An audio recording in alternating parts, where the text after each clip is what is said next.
you? I'm good. What are you hiding over there? This is what all of our guests get on the Ooh. Sheepdog show. Do I get to eat it during the interview? Ashley Bank. Let's start at the beginning. Where were you born? In Los Angeles. Really? Yes. Born and raised.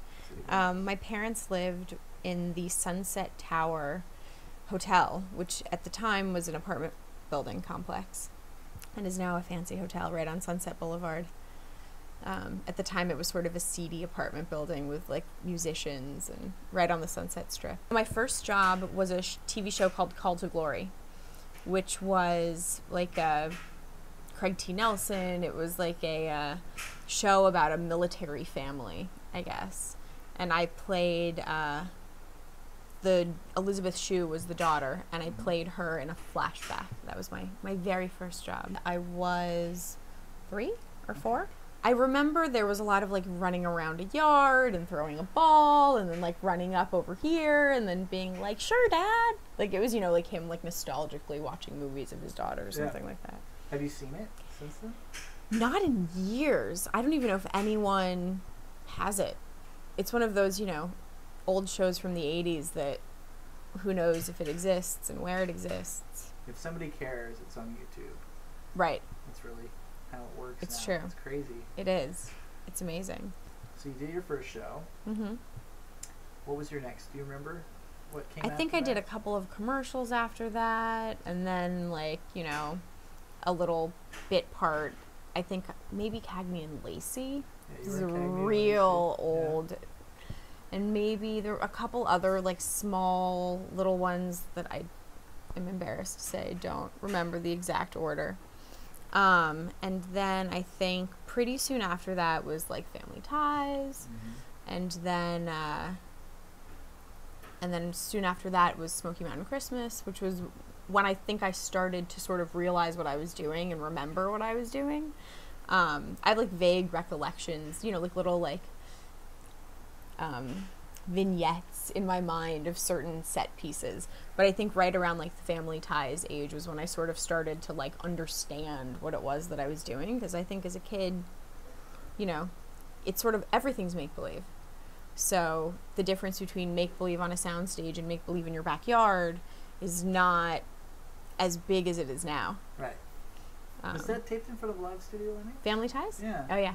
So you were doing that live and on television, because that's available on YouTube. I watched that recently, just that clip. Mm-hmm. I love that show. That's one of the best sitcoms of all time. Oh yeah, absolutely. And you were great. Thank you. It was amazing because you were a preschooler, Mm-hmm.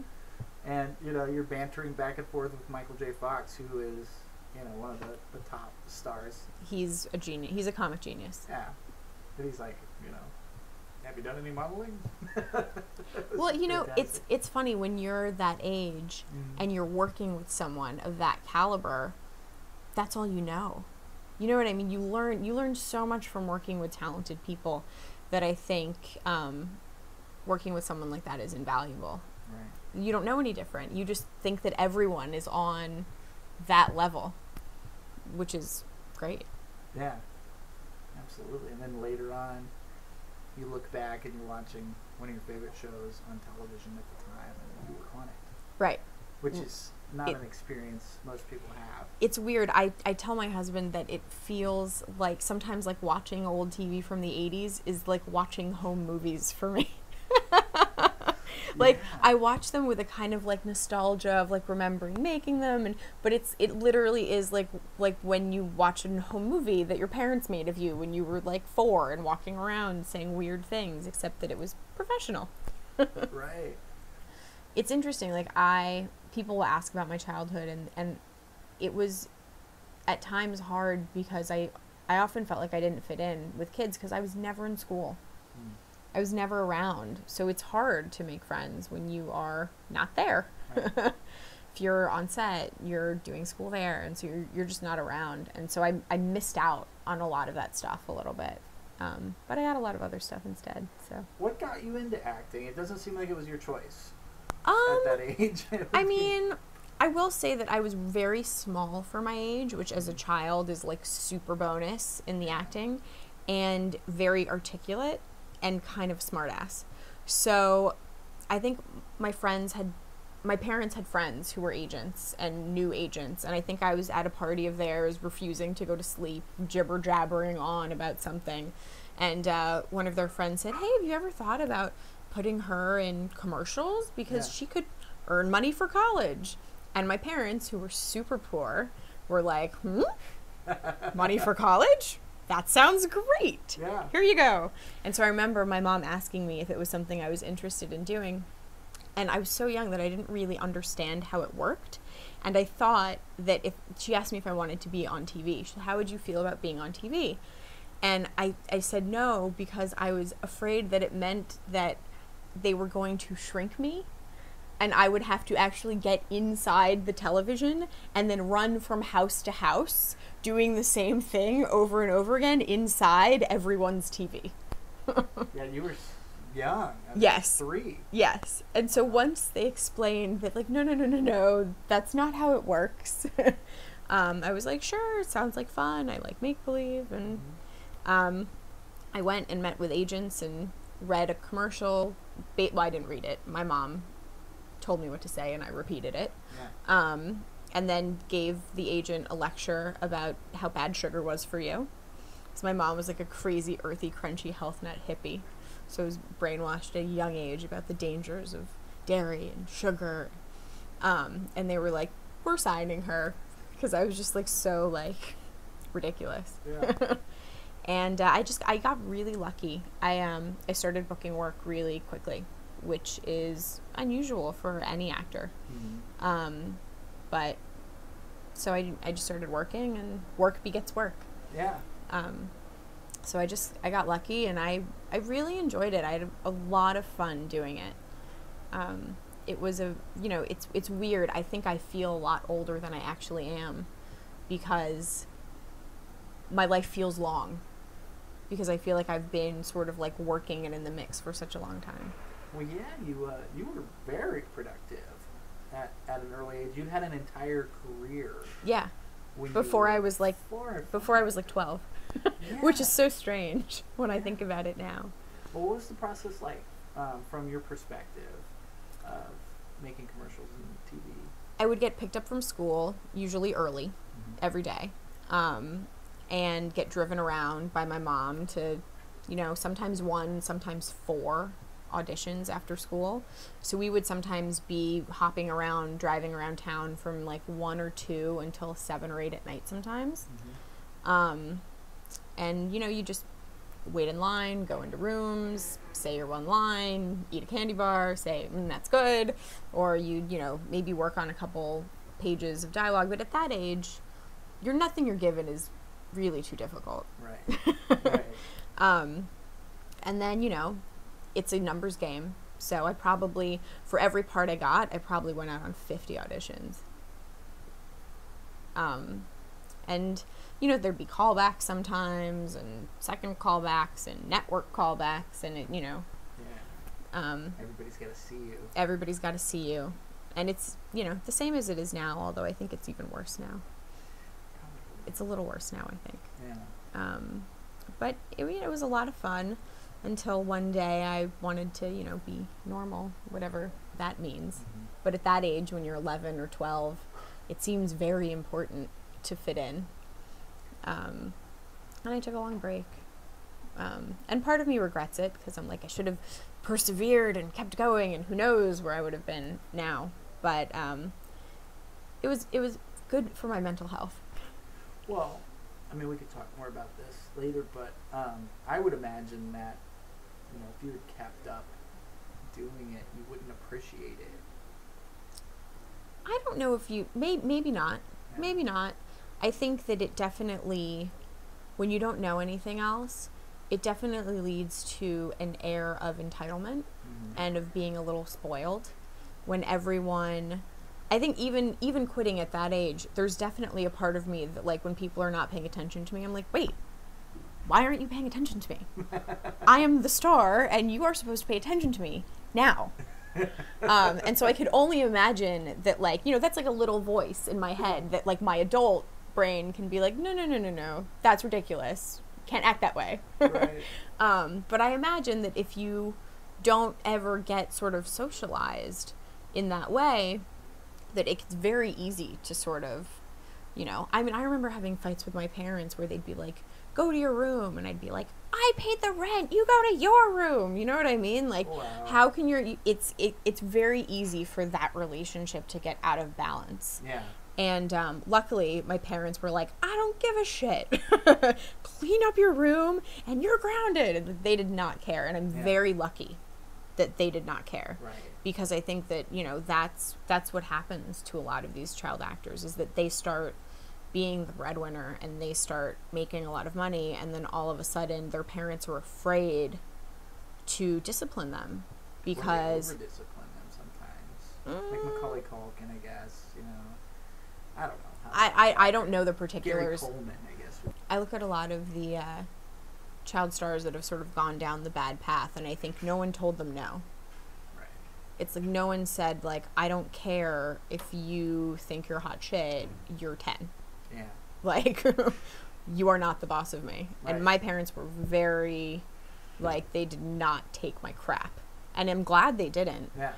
Because I definitely, like, there was a point when I was, like, 10 or 11 where I was a wretched brat. It was horrible. I don't know how anyone put up with me. And that And was before puberty. it hit me early. Oh, did it? By the time I was like 13 or 14, I was actually a really good kid again. It was from 9 to 11 that I was wretched, and bratty and awful. And I mean, every kid goes through it a little bit, Sure. I guess. But you know, like, I'd want to do things and my parents would say no, and I'd be like, you can't say no, it's my money. But it's like, it is, but you know, if you let a 9-year-old control their own money, there won't be any of it left anymore. Sure. You have So, trampolines on the house. Exactly. So, you know, I'm very blessed that my parents were not afraid to sort of shut me down and take the reins. How I don't know what the community is like for child actors.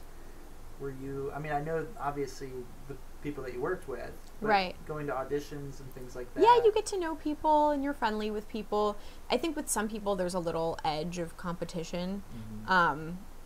A little bit like you see like on those reality shows now, like Stage Moms and Dance Moms and Toddler, all that stuff. You see like the little girls who like get a little competitive. This is going to sound so arrogant, but because I always did so well, I never felt competitive. Which I found, it seems like a common theme. I noticed that like if you have two friends and they're kind of competitive, the one who always wins doesn't feel like there's a competition. Right. Because they just are doing their best and they're doing well. Right. But the one who's not winning feels very competitive. So there's a little bit of that, I'm sure. But everyone is, you know, really friendly. It's a community. You work with people and you get to know people. Unfortunately, I'm not really in touch with that many people because, you know, you're 7. So if your parents don't keep in touch, you don't keep in touch.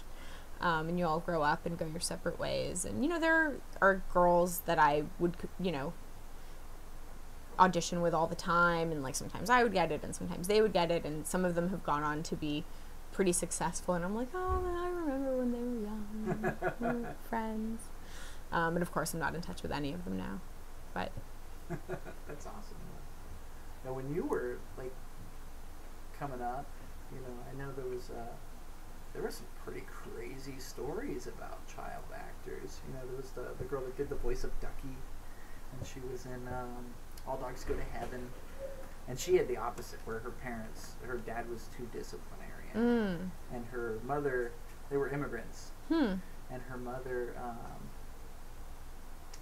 was giving all the attention to the daughter, and he was really jealous. And he said to one of his guys at work, he was like, I'm going to shoot her one day. Oh, And I know exactly who you're talking about. I was really good friends with her, actually. Were you really? Yes. It's so funny. I didn't know who you were talking about at first. I can't remember her name. I can't remember her name either, which is horrible. They were from Hungary. Yes.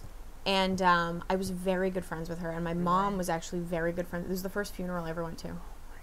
Really? And the mother was terrified for her life for a while. It was really sad. It was really sad. And he shot both of them, and then he shot himself and lit the house on fire. Or he lit the house on fire and then shot himself in the garage. Yeah. And I remember it being like, he was like possessive, and he didn't like that they were out all the time and on set. And she was her name was Judith, I think. That was her name. Her name was Judith. And she was a really sweet little girl. She did really well. Like, I would see her around all the time. I think she came to a couple birthday parties of mine. And my mom and her mom were close. Mm-hmm. And I remember going to her funeral and being really, like, I didn't know what to do. Like, I would think I was maybe 4 or 5, 6, something like. I was young. Yeah. So you guys were really close in age too. We were really close in age. Yeah. We went out for the same stuff all the time. Like, she was at every audition I was at. It was like one of the girls that was like always there. Yeah. And I remember not knowing how to react or what to do. And I think at that age you don't really understand death. No. And I remember I didn't cry. And my mom was like crying, and I was like, what is wrong with you? Like, I didn't like understand. And she was like, why aren't you crying? And I was like, I don't know what's going on. Like, but it's weird. I have a visual of the funeral and the little casket, which was like it was very sad. It was really, really sad, because he had threatened them numerous times, and she'd gone to the police numerous times. Really? And they had said, we can't do anything until he does something. And then he did. And it's sad, you know. Yeah, I remember she would do, towards the end, because she was so stressed, I guess, she would do interviews, and she'd be pulling out her eyelashes and her eyebrows and just, like, what's wrong with her? So, yeah, I don't know if you heard this part of the story. They didn't have enough money, or they didn't have a relative that gave them a tombstone. Oh, really? I didn't know that. And so the fans put together the money. Oh, wow. And bought a tombstone for mom, the daughter, not for him specifically. Right. But I didn't know that. It's kind of fanny. That's nice. I had no idea. I didn't know that. Yeah, her tombstone says yep. Oh. Yeah. But and then, also in the 80s, it was the Twilight Zone.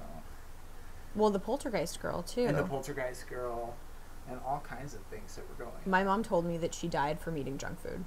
Really? Yes. I was traumatized. Did you know her? No, okay. I didn't know her. So it wasn't like she was... I didn't know her. Being but my mom... to No, I did not know her at all. My mom was trying to get me to not, like, sneak, like, sugar and snacks on set, which was what I would do, because I wasn't allowed to eat it at home. And on set, there's, like, the craft services table with, like, everything you could imagine. Yeah. And so she'd be like, don't eat junk food, you'll die, like the girl from Poltergeist. And I was like, what?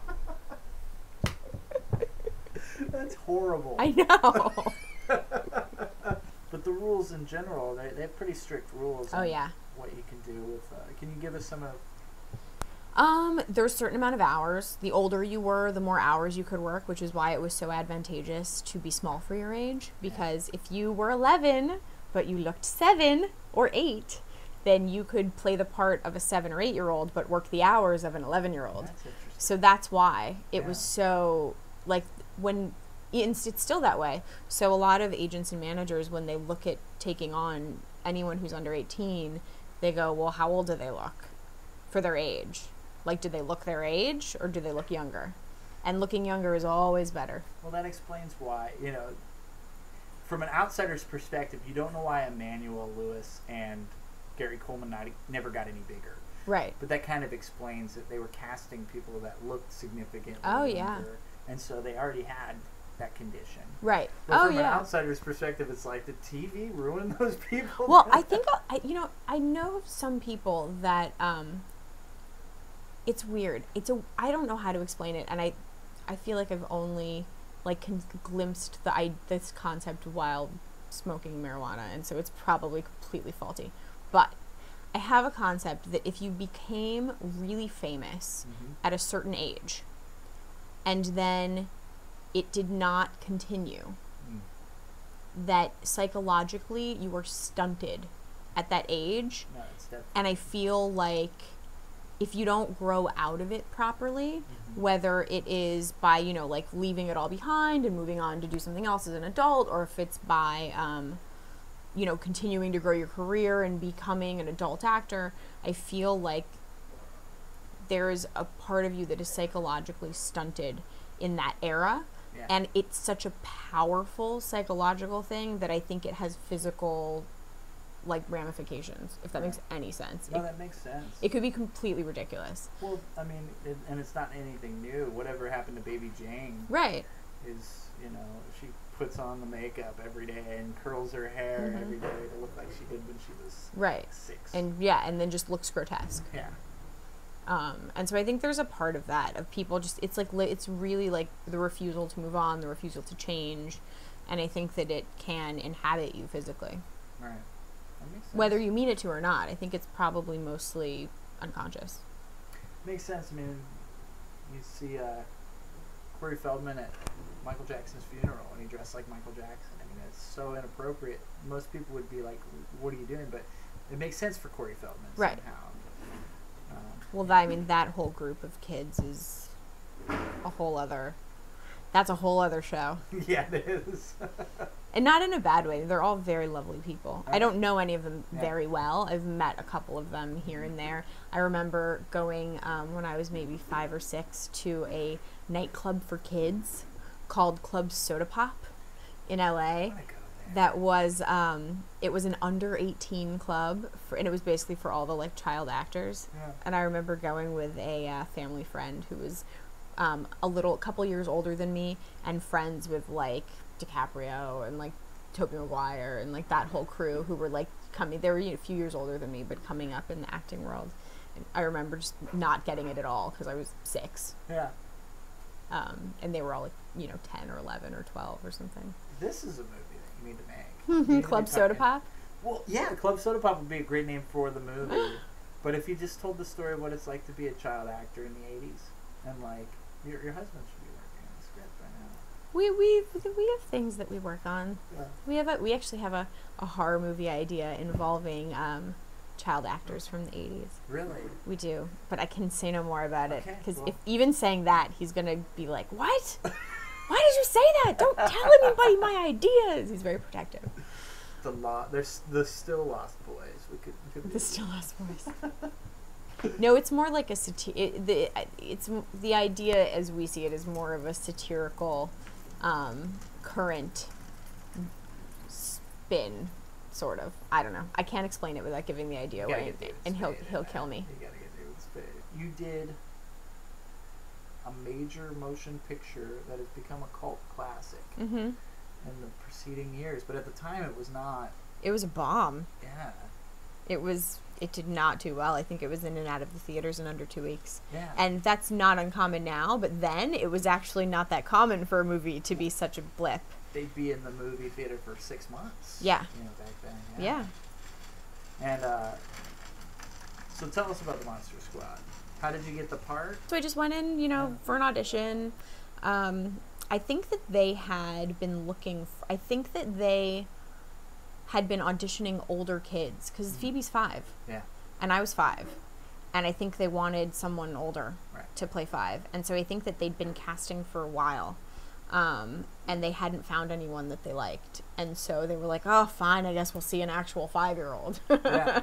And I don't really remember the audition. I remember doing a screen test at some point through the process. And then I remember at the same time I was auditioning for Fatal Attraction.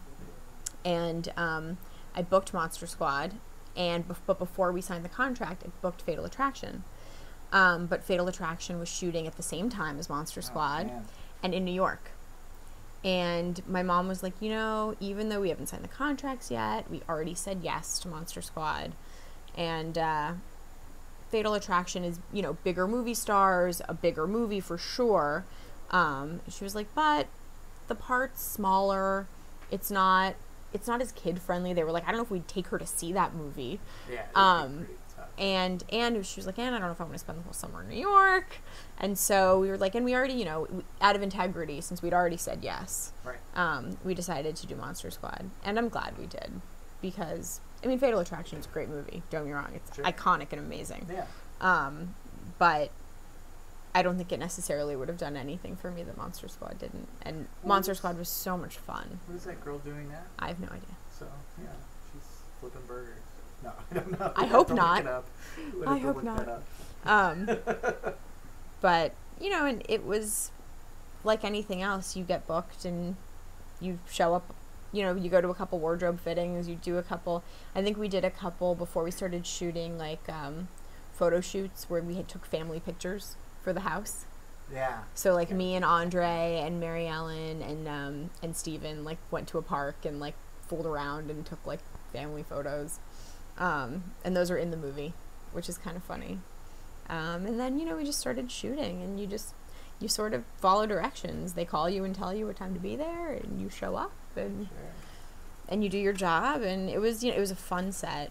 There were a lot of kids, and, you know, I've always liked being the only girl surrounded by tons of boys. So. Well, you say on the DVD that you had a crush on all the boys. All of them. I had the biggest crush, though, on David Faustino, the one who was about my age. He was like a year older than me. The biggest crush ever.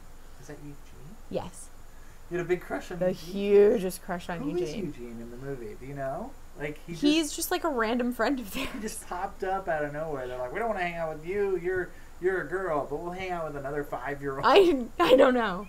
I think he's supposed to be like 6 or 7 in the movie, but even so, it doesn't really explain why a bunch of 12-year-olds want to hang out with like a 7-year-old who can't write.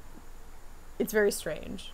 Army kids. Yeah. Come with a do. But you know, he's great in the movie. He is. Not David Faustino. I'm horrible. Michael Faustino. Michael. David's his brother. Well, he has. You know, for me, the funniest scene in the movie, and it doesn't make any sense at all. But it's the monster in the closet. Oh, I love that scene. That's one of the greatest scenes. It's one of my favorite scenes too. Yeah. It's what Monster Squad is kind of about in a way. You know, these kids. Well, it's sort of Spielberg-esque. It's like, you know, where kids know more than the adults, and the adults are kind of clueless, and the kids have to save the day. Right. But it has a lot of humor, and I don't know. It's one of my favorite scenes too. It's very fun. But you had a big crush on Eugene. I did. I had a big crush on Eugene, and I had a big crush on Andre too, who played my older brother, which is a little creepy and incestuous. I'm not gonna tell anyone. I think Rudy was so much older than me that it didn't seem within the realm of possibility, perhaps. Maybe you don't like bad boys. No, I like bad boys. But I think with Eugene, it might be those Robotech pajamas. Maybe. They were pretty sexy. They're awesome. A kid that age, chilling out on Robotech, pretty cool. He's a smart kid. Yeah. And I'm sure I followed them around and bugged them, just like in the movie. But I wasn't as on set as much because I could only work a certain amount of hours a day. So we were there and we were gone. So they actually had much more fun and hijinks without me, from what I hear. It's interesting too. You mentioned I don't know if you know the answer to this because it's kind of, but you said they usually cast older for younger, and they did that for the most part for the movie. You know, they're supposed to be 12 and it's mostly 14. Mm-hmm. But Horace was 10. Yep. So they cast up. I mean, they must have. I think he was. I guess he was supposed to be the same age. You're right. Yeah, because he says 12 years old. Right. You know, us. 12 right. Years old. Do you know, like, do you know anything behind the casting of him? Because it seems. I don't. That would be a Fred question. Yeah. Fred would probably know. Sure. I'm sure Fred knows. Yeah. But I'm not sure actually. I think a couple people read for his part, and I think that they just liked him, and they were like, well, you know, in those days, it was you could be like, yeah, I know it's not financially gonna work for us to cast a younger kid to play up, but this is the one I like, so we'll deal. I feel like today that wouldn't happen as much. It'd be a lot harder, it seems like today, but maybe not. Well, the industry's on shakier legs than it was in the 80s. Absolutely. I mean, you could get something made so much easier then.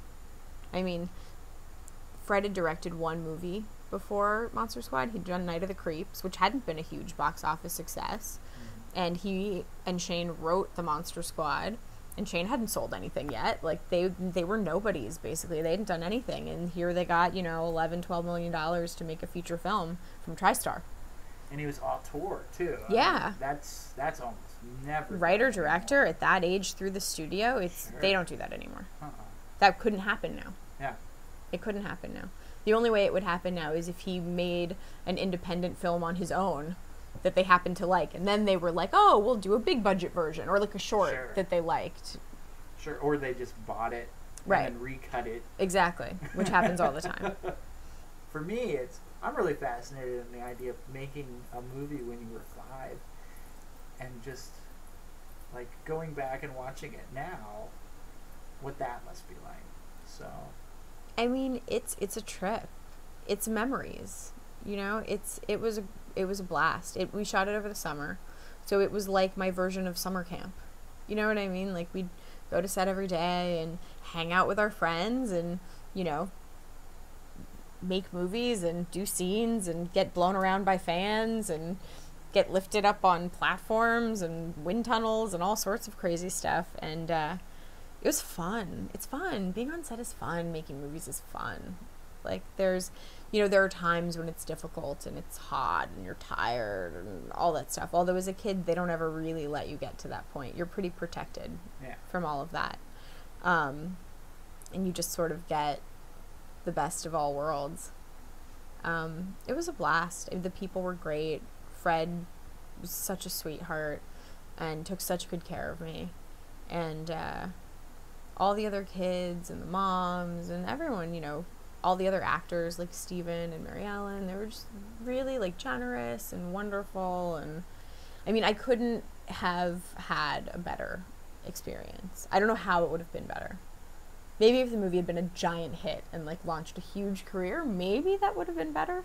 But I actually kind of like the way it's been. Yeah. There's something really sweet about having something that you thought of with fond memories but never thought of as being quote unquote important in any way. Sure. That ends up being kind of important. And it's because I think we had so much fun with it. Yeah. That I think you could tell. And I think that that's what is so attractive about it to a lot of kids, is it's like, I want to be doing that. I want to be with those kids. I want to be involved in that. Like, I've heard stories of kids having their own monster clubs after seeing the movie, and I'm just like, you know, it's so, to know that you have that kind of an impact through any sort of art that you've created is really cool. It's really cool. I mean, I think it's the idea. I mean, the Monster Squad's about outcasts, right? It's about people who don't fit in, which is, I think, another reason why it resonates so well. And I think that, you know, Frankenstein is the ultimate outcast. And I think the story is really that anyone can be loved. And there's no boundary on who you can love and why or how that happens. Like, why, you know, he would feel so protective over a child, and why a child would feel so drawn to someone who is outwardly very scary. Right. But who somehow, like, they have, like, some sort of a love. It's not like a romantic or a sexual love in the movie, really. Yeah. It's more of, like, a paternal or a, you know, like a platonic love. But it is, you know, they care for one another. And I think that it just speaks to the fact that no one is beyond being loved. And, you know, people who are the most outcast are the ones who need our love the most sometimes. I think it stacks up fairly well with the Goonies, which is kind of cool. Yeah. But it wasn't a big hit. No. Well, it didn't have Spielberg. You could be Sean Astin right now. I know. You could have been, I could have been Rudy. You could have been Samwise What? from Lord of the Rings. Oh. Yeah. Oh. Mr. Frodo. With big hairy feet. Well, and Elijah's in that movie, too, and he's another child actor I grew up with. That's true. Did you know? Oh, yeah. We actually, he and I booked a pilot together when I was about 8 or 9 that never got made, thank God. It was the worst idea ever. I even remember being 8 or 9 and like going, you know, reading for this pilot and going to network and them casting me and him, and the pilot was so silly. So the pilot was about an old couple who get into a car accident and are reincarnated as children. Wow. So we were supposed to play an old couple, he and I. I don't remember the other circumstances of this show. Yeah. Aside from they called me and I booked it and I was very excited. And then I don't know, a week or two later, they called and said, they decided not to make this show. And I remember at that age, that young age, being like, yeah, I didn't really know where they were going to go with that. Like, it's a good Twilight Zone episode. Maybe, but it's not a show. No. You told me earlier that you believe that you are a record holder. Oh, yes. Someone tweeted me this the other day, and a few days ago, and he said it, I don't know if it's true, that I am the youngest woman ever to be called a bitch in a movie. And I think it's true. And I think that's freaking awesome. I didn't even thought about that. And I was like, do I hold a record? That's really neat. Even if it's for such a strange category. I think to be a record holder in any regard is kind of cool. Yeah. Some of the adult actors on the set were pretty method with the way that they interacted with They the were. guys. They Can you were. tell me a little bit about Frankenstein's monster, specifically in Dracula? Yes, Tom Noonan and Duncan Rieger. I don't think I ever saw either of them out of costume, ever, until I was an adult, like a few years ago at a convention. And I was like, oh, Tom, it's nice to finally meet you. I've never met you before.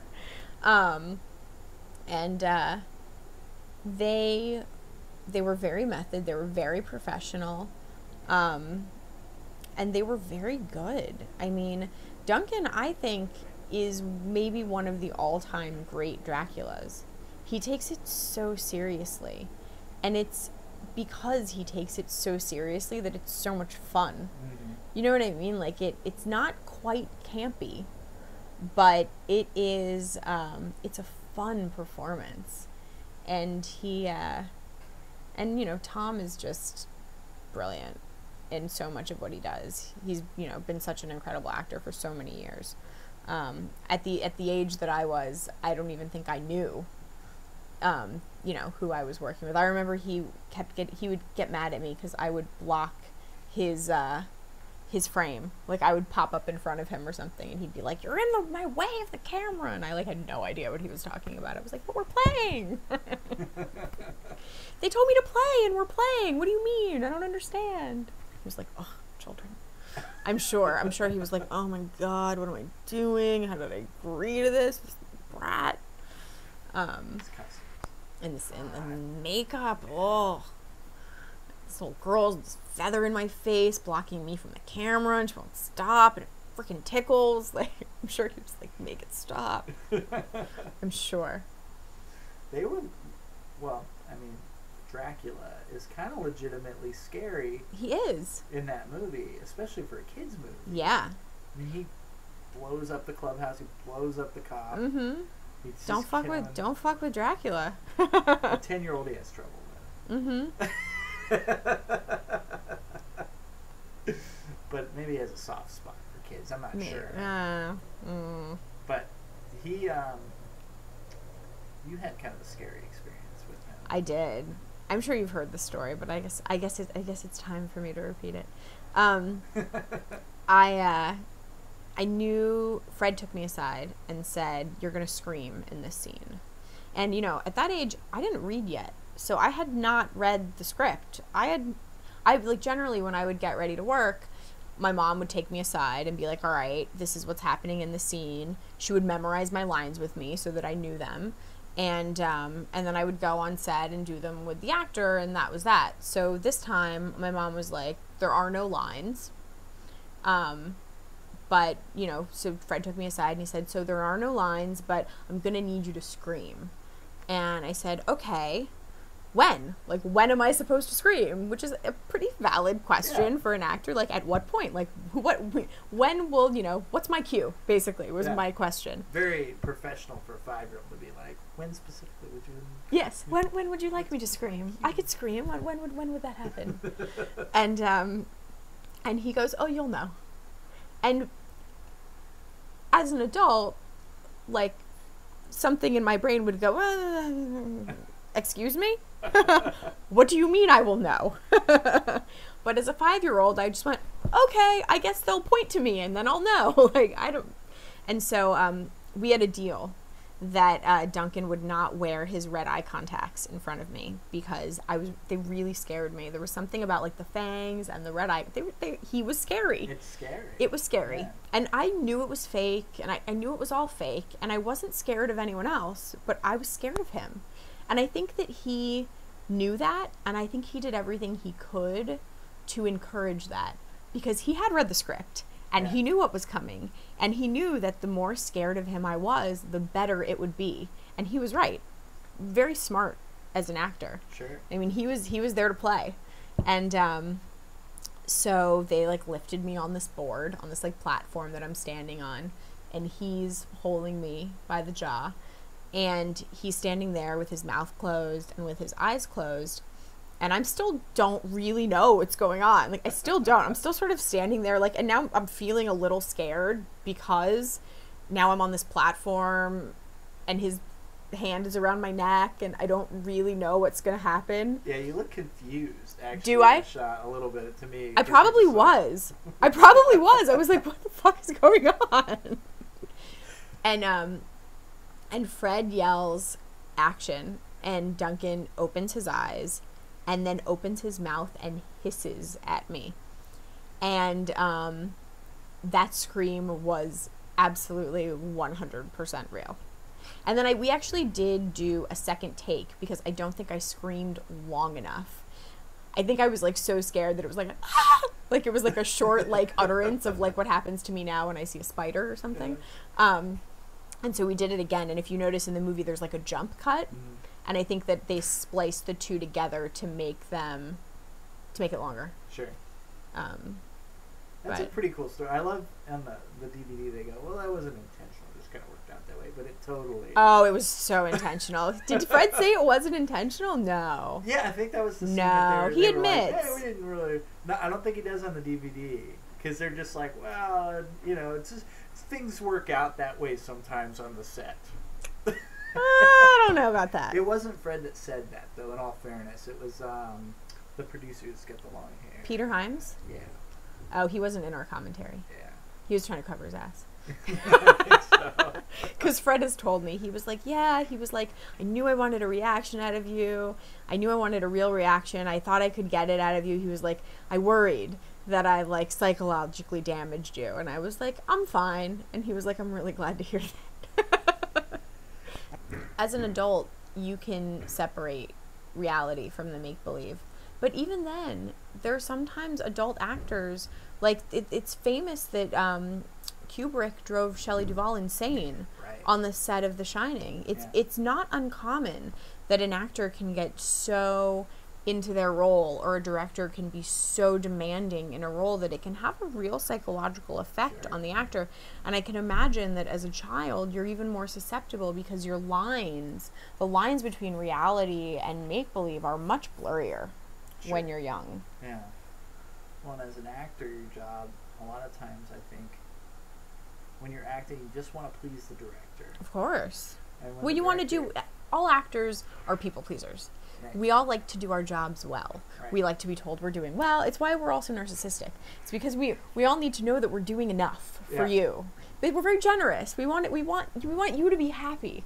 But so, you know, it's why actors can be very needy also. It's because we need to know that what we're doing is good or worthwhile, and so we're definitely people pleasers, no question about it. I happened to get in touch with Andre through IMDb, of all places, because I was producing an independent film at the time that, of course, never got made.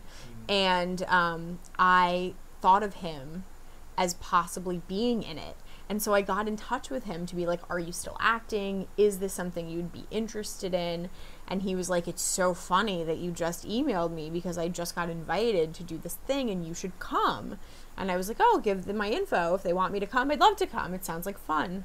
And so I hadn't seen any of them in, 20 years until I saw them. And so it was weird for me, but it was even weirder for them because here I was like 23 or 24, like I was an adult, and they hadn't seen me since I was a little girl, which I imagine is strange. Well, I remember, I think it was from the Austin screening while I was doing my kind of fairly limited research. But I remember reading the Q&A questions, and somebody asked, how have the kids changed? And Fred Decker says, well, she's got boobs now. That is true. That's hilarious. That is true. I definitely every once in a while get like a very creepy, like, you grew up good. And I'm like, oh, really? Come on. Creepy. Right? Yeah. Creepy. Because they're watching a movie with a bi girl. Yeah. And they're like, I wonder what she looks like now. Yeah. I definitely had like a lot of like little, like when I first went to like any of the conventions or anything, a lot of like IMDb message board things that were like, Phoebe got hot. And I was like, talk to you about that, Are you, do you participate in your IMDb? I have once or twice. Yeah. I've responded to someone once or twice, but not, I mean, it's not like it's so active. Yeah. Anyway, but yeah, I mean, it was probably after the Austin stuff, a lot of the stuff I was seeing. But yeah, they had, like, Phoebe Got Hot was one of the big message. There was a thread, too, about a fanboy show that they wanted to do where it was Win a Date with Ashley. I think I responded to that one. I think I saw that. I think I responded to that like one. a year ago is when I did because it was. I think it was one of the I think that was actually the very first post on my message board ever. Wow. And I didn't even know I was on IMDb. I was so like far removed. This was like, this was 10 or 12 years ago, before it was really like, not that many people actually knew about IMDb at that time. So this was long before the screening even. I mean, people knew about IMDb back when we did the screening, but I mean, the screening was 2006 maybe. Okay. So that was and I think IMDb has been around for a while, but I don't think that like it was in the vernacular the way it is today. Right. Well, once at that time at all. Unions got involved in IMDb, and that really changed things a lot. Right. Before it was like fan. Exactly. So like there were, and you still can, random people can update your IMDb. They had me as being older. My age was listed as being older. For 81. 81, that's what I thought. Don't tell anybody. Sorry, it says it on IMDb. I know it does. Well, because I wanted to get it removed because I look pretty young for my age, and I was like, I don't want to be like, I want to still play 25 if I can. Like, why not? And because someone had already submitted the information, I couldn't erase it, but I could correct it. So now it has my correct age. But for a while it said I was like born in like 1979 or something, and I was like, what? Yeah, that's way too I was like, no. I was like, I was like, no offense, there's nothing wrong with being that old, but I am not that old. So yeah, I sort of, it was around IMDb, but it wasn't as it is now. So when you were 11, and you were going through your bratty phase, you decided you didn't want to act anymore. I was about 13 when I quit. So you were out of your bratty phase. I was on the edge, the end cusp. But I'd gone through my bratty phase. I'd had a couple of my mom was wonderful, but was a stage mom, and she could be difficult, and going through puberty is awkward enough in and of itself. Some people manage to gracefully go through it. Kudos to Dakota Fanning. I don't know how she's done it. She seems normal. It's amazing. But I was a chubby, awkward, frizzy-haired 12-year-old, and I would get feedback from casting directors, and you already feel horrible about yourself. And if an adult is also saying bad things about you, that even if you are not meant to hear, you hear. Yeah. It's hard. And and that coupled with wanting a sort of normal life, or yearning for a sort of normal adolescence full of football games and cheerleading outfits and stuff like that. I was just like, you know what, I'm done, and I quit. And my parents were actually really great about it. I was, I think, afraid to quit. My dad was much more okay with it than my mom was. My dad was like, whatever you want, whatever's best for you, you know, whatever makes you happy, if you're not happy anymore. And it actually a lot of it stemmed from my last job, which was Frasier. And I was on set, and it working on that was the most amazing set. They're such professionals. Everyone was so amazing. And I think, oh, amazing. The writing staff, so strong, so smart. The people, so great. Anyway, and I think that I had some sort of huge fight with my mom, like right before we were supposed to tape. And I remember like being like there, like before, like crying, and like the makeup artist being like, "Oh God, we're about to go on. We have to fix your makeup." And I was just like, you know what, I'm not happy. And so I stopped, and I was a cheerleader, and I was in show choir, and I did all those normal high school things, and went to college. And a couple years out of college, when I was sitting in my normal job in New York, I looked up from my fluorescently lit windowless cubicle and went, what the fuck was I thinking? Normal sucks. This is normal? This is no way to live. I'm in jail. What am I doing? And so after a little bit of hemming and hawing and trying to figure it out, I quit and I came home. But that was like 7 years, I guess, of sabbatical, or? No, much more. It was over 10 years. Wow. It was over 10 years. So it's actually been like starting over. Because a lot of the casting directors that I knew are not working anymore, or I'm different, and they haven't seen me lately. And sometimes, oddly enough, I'm too expensive to do the smaller parts because of what I've done. Right. So a lot of the smaller roles, they don't even want to see me because they're like, her rate's too high, which is hard sometimes. Yeah. But it's like starting over with a lot of experience in your back pocket. Sure. Which is like helpful. Yeah. Well, and you're normal too. So maybe. To a degree. I mean, much more so than like a Corey Feldman or because he's got a buttload of experience. But yes. You put him on a reality show, and then he's like, all these cameras around me, I'm getting attention. I should marry my wife right now, or my girlfriend right now, on the show. And they're like, what? I mean, that really happened. I mean, I can't say what would happen to me if they turned a reality camera on me, to be honest. I'd take no responsibility for what would happen if that were to ever occur, which I hope it never does. But I mean, I'm normal and not normal. But, I mean, what's normal? Yeah, but I'm relatively down to balanced. earth. I'm fairly balanced. Yeah.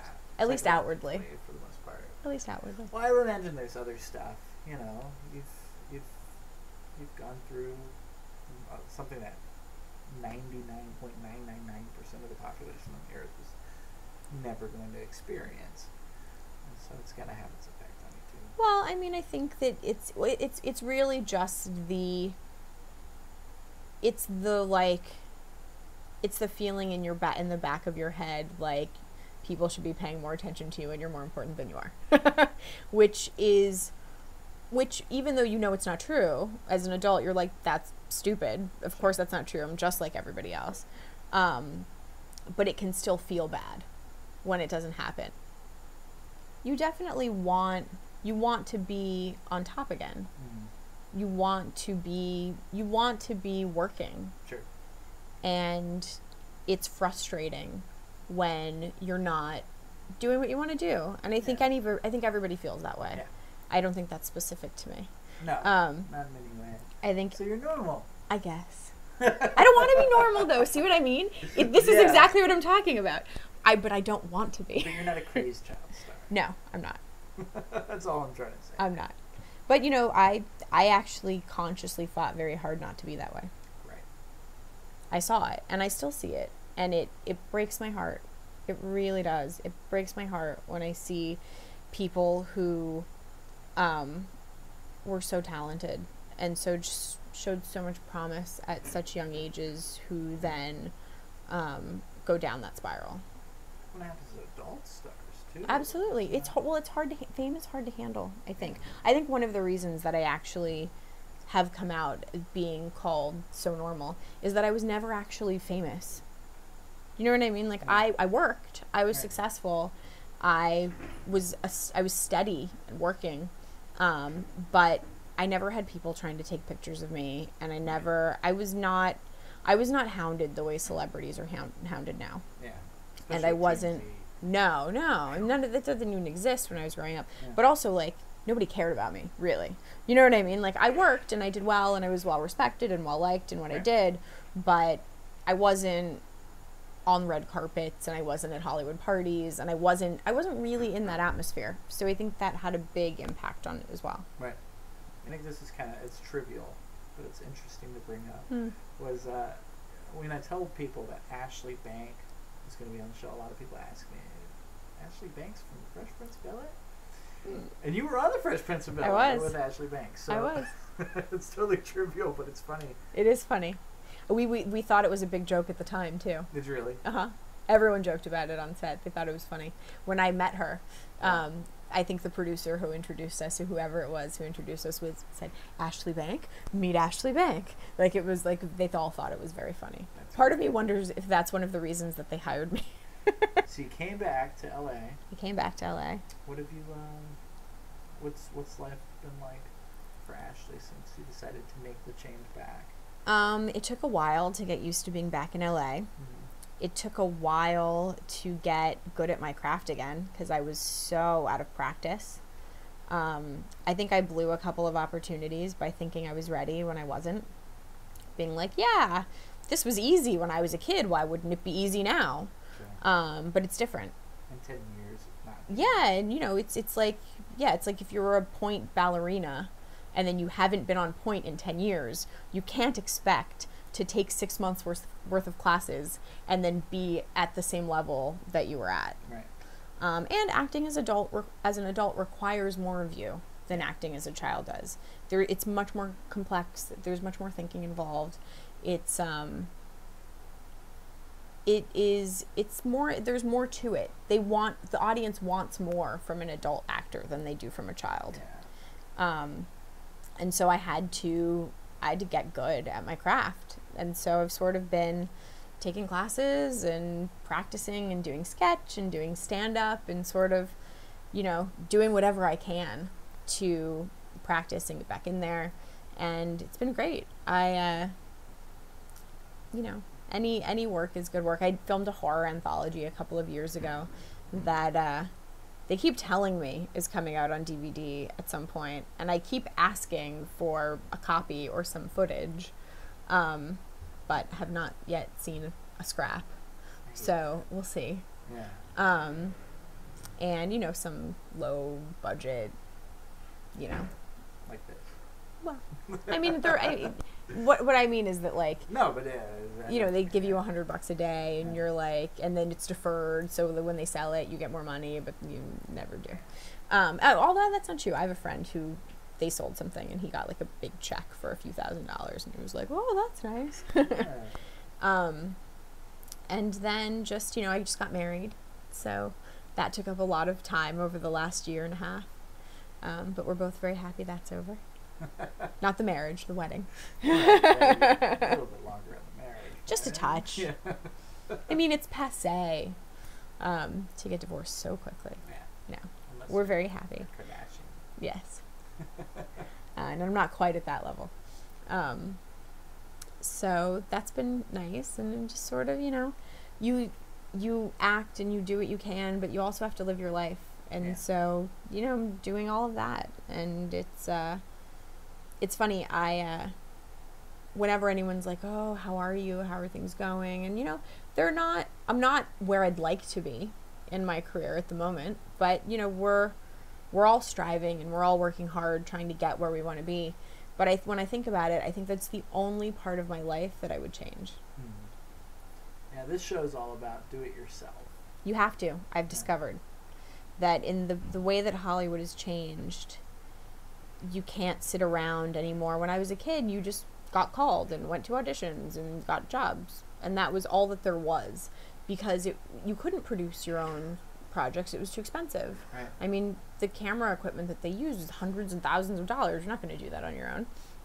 But now, the way the technology is advanced, and with the internet and YouTube, there's really no excuse to not be producing your own content. And I've noticed that a lot of the people that are working now and that are doing well are the people that have done their own, that have created their own content. Right. And it's been good, or it's touched someone, or it's moved someone, and other people have noticed. And then it seems lately that like the studios are the last ones to catch on. And then, you know, a Twitter feed becomes a sitcom. I don't know what happened, but I feel a freedom in my work that I haven't felt in a long time. And it's really exciting. It's really exciting. And like a renewed passion and sense of drive towards just like doing it, getting the work, you know, doing the work, getting the work done, making my own things. My husband and I have a couple of projects in mind. I have a play, a musical adaptation of a film that is in my brain, that I will not mention because I don't yet have the rights. Yeah. But thank you. It's always nice to... Yeah, I had a really great time working with you too.